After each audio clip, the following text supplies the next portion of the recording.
My girlfriend's friend set up a test breakup to see how I'd react. She said, "It's over. I'm done pretending." I smiled good. Then I don't have to pretend I didn't see last night's messages. All her friends froze, and the moment she said, "What messages?" something happened in that room that none of them expected. I'm 35 and I thought I had a solid relationship. 2 years together, talking about moving in, meeting each other's families regularly. She was fun, spontaneous, always surrounded by her tight-knit friend group. I liked that about her at first. Then I realized her friends had way too much influence over our relationship. It started about 6 months ago when her friends began testing me in small ways. They'd show up unannounced when we had plans, seeing if I'd get annoyed. They'd make jokes about me in front of her, watching for my reaction. They'd suggest she cancel our dates for girls' nights, measuring how much I'd push back. I never made a big deal about any of it, because I figured that's just what dating someone with close friends looked like. Last Friday changed everything.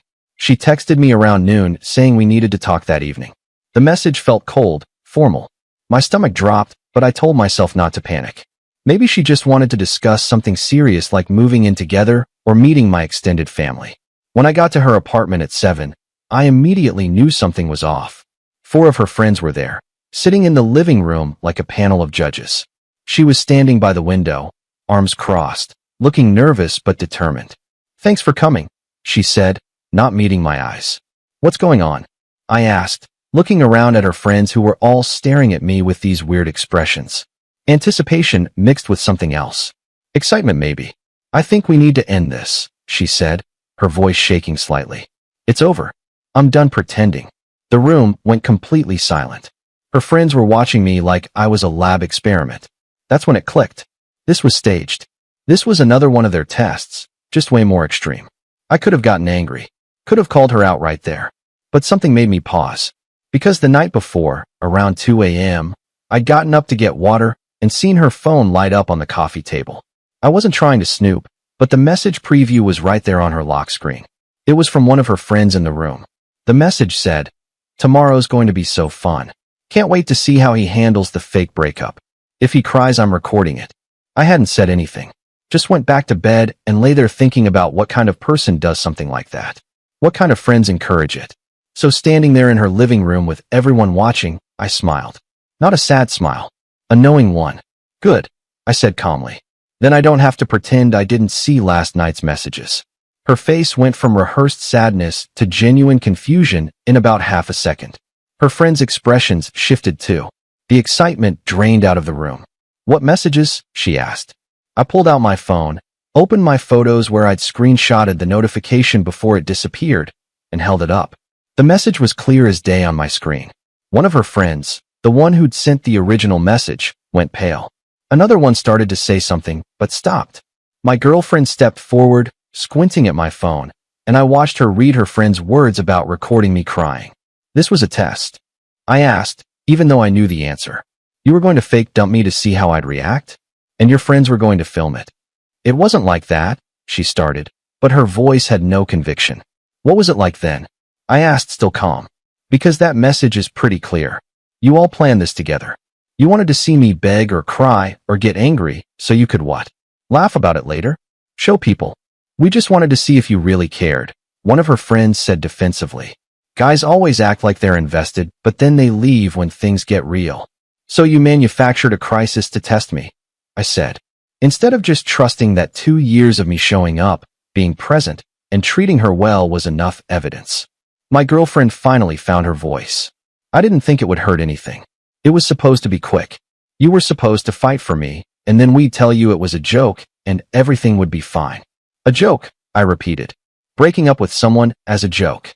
Other couples do stuff like this all the time," another friend chimed in. "It's not that serious." "No, they really don't," I said. "Healthy couples don't fake breakups for entertainment." I looked at my girlfriend, really looked at her, and saw someone I didn't recognize. "I came here thinking you wanted to talk about our future. Instead, I walked into an ambush where your friends were hoping to humiliate me." "Nobody was trying to humiliate you," she said, but she couldn't look at me. "The message mentioned recording me crying," I said. "What were you planning to do with that footage?" Silence. "Right," I said. "Well, here's what's going to happen. This breakup you faked? It's real now. I'm done. Not because I failed your test, but because you thought testing me was acceptable in the first place. Update 1. I walked out of that apartment and didn't look back. My phone started blowing up before I even got to my car. Her friends were messaging me, some apologizing, some trying to justify it, some telling me I was overreacting. I blocked them all. She called me 16 times that night. I didn't answer. Finally, around midnight, she sent a long text saying it was a mistake. She was sorry. Her friends had pressured her into it. It got out of hand. Please, could we talk? I replied, you had 2 years to talk to me about any doubts or concerns. Instead, you chose to stage a breakup with an audience. There's nothing left to discuss. The next morning, Saturday, I woke up to messages from people I barely knew. Apparently, one of her friends had posted about the situation in a group chat, and it had spread. Some people were defending her, saying tests are normal in relationships. Others were calling her out for the cruelty of it. My phone rang. Unknown number. I answered. This is her mother, the voice said. I heard what happened. I'm so sorry. I taught her better than this. I was not expecting that. I appreciate you calling. Her friends have always been a bad influence, she continued. Always pushing her to play games, test boundaries. I thought she'd outgrown it. I was wrong. It's not just the friends, I said carefully. She made the choice to go along with it. I know, she said sadly. I told her that this morning. She's devastated. But you're right to walk away. You deserve better than someone who treats love like a game. We talked for a few more minutes. She apologized again, told me I'd always be welcome at family events even though we weren't together, and wished me well. It was surreal. Update 2. By Sunday, the story had somehow made it onto social media. Not the full details, but enough that people were picking sides. Her friends were claiming I'd blown things out of proportion, that it was meant to be harmless fun, that I'd humiliated her by leaving. I stayed quiet. Didn't post anything, didn't comment on anything. But my friends weren't as restrained. They started sharing their own stories about times her friend group had been toxic or manipulative. Apparently, I wasn't the only person who'd noticed. Monday morning, I got a message from her. Just one line. Can we please meet? Just to talk? I'll come to you. I thought about it.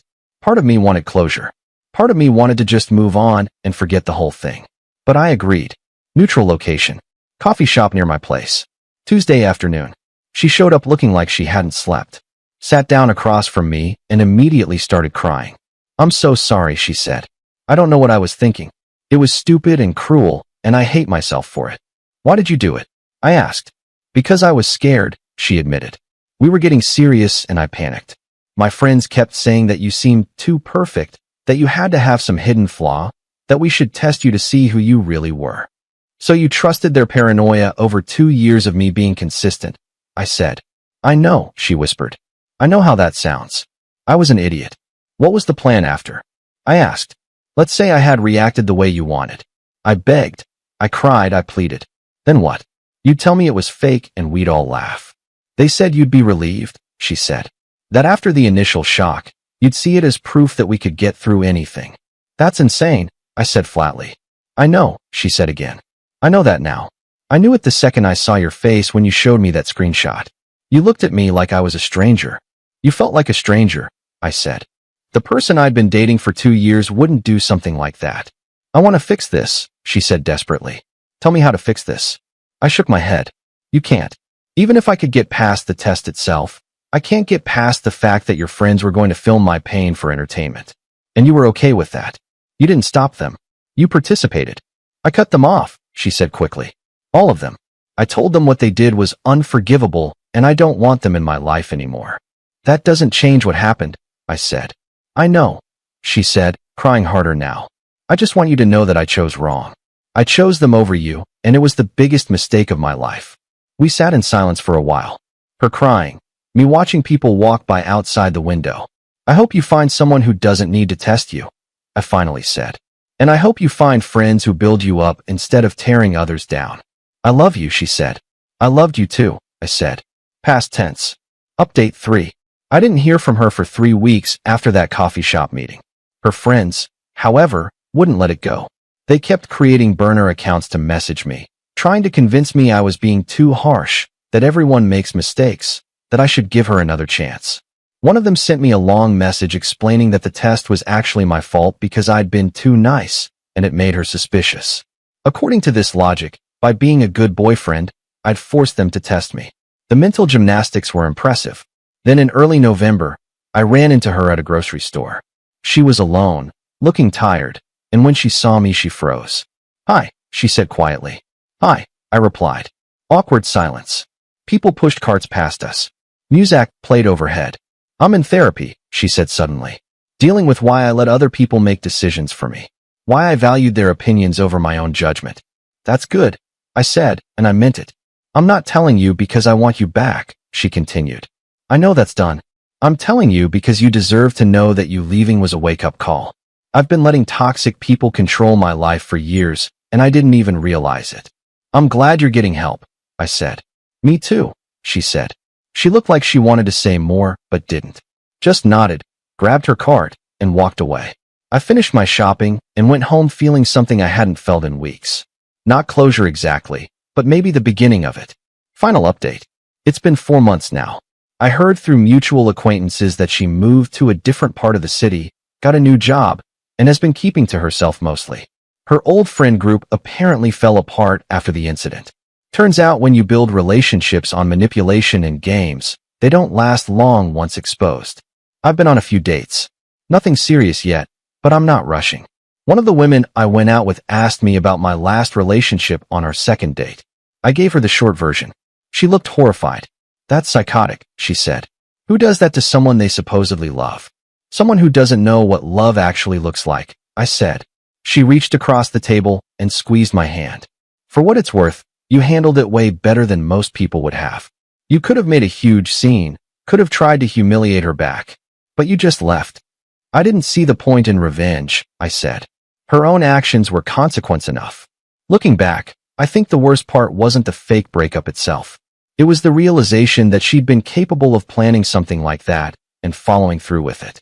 That the person I thought I knew could look me in the eye and deliberately try to hurt me just to see what would happen. Her mom still texts me sometimes, just checking in, asking how I'm doing. She told me last week that her daughter is doing better, that therapy is helping, that she's learning to trust her own instincts instead of relying on other people's validation. I'm happy for her, genuinely, but I'm also happy I'm not part of that journey. Sometimes I think about what would have happened if I hadn't seen that message. If I'd walked into that apartment blind and actually believed she was breaking up with me. Would I have begged? Probably not. Would I have gotten angry? Maybe. Would they have gotten their footage of me in pain? Almost certainly. The fact that they wanted that they planned for it, that they thought it would be entertaining tells me everything I need to know about the relationship I was in. I dodged something worse than a breakup.